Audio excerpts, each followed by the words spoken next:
1960 August 4 பழைய குற்றாலம் அருவி உருவான தினம் இன்று. இந்த அருவி உருவாக காரணமாக இருந்தவர் பெருந்தலைவர் காமராஜர் என்பது உங்களுக்கு தெரியுமா? குற்றாலத்தில் இருக்கின்ற அருவிகளில் பேரருவி, ஐந்தருவி, செண்பகாதேவி அருவி ஆகியவை இயற்கையாகவே உருவானவை. ஆனால் பழைய குற்றாலம் அருவி அப்படி இயற்கையாக உருவானது அல்ல.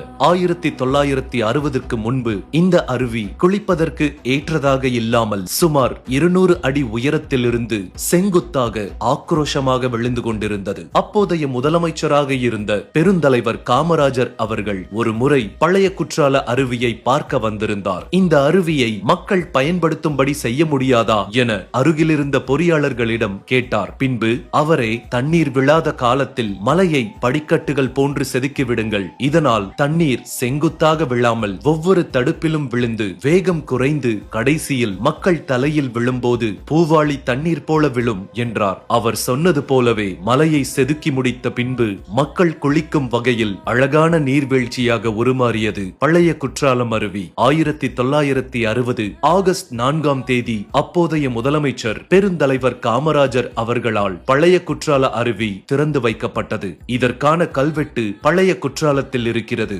அப்போதெல்லாம் குற்றாலம் அருவிகளுக்கு முக்கியஸ்தர்கள் வருகை தரும்போது அருவியில் பொதுமக்கள் குளிப்பதற்கு தடை விதிக்கப்படுவது வழக்கமாக இருந்து வந்துள்ளது. அப்படித்தான் ஒரு முறை காமராஜர் குற்றாலத்திற்கு குளிக்க வந்தபோது சுற்றுலா பயணிகள் அருவியில் குளிப்பதற்கு தடை விதிக்கப்பட்டிருந்தது. ஆனால் அதனை அனுமதிக்காத காமராஜர் மக்களை குளிக்க விடும்படி கூறியதுடன் மக்களோடு மக்களாக அருவியில் குளித்து மகிழ்ந்தார் காமராஜர். அடுத்த முறை பழைய குற்றாலம் அருவி செல்லும் போது ஐயா காமராஜர் அவர்களின் ஞாபகமும் வரும்தானே? தென்காசி லைஃபுக்காக ஜஸ்டின் துரை.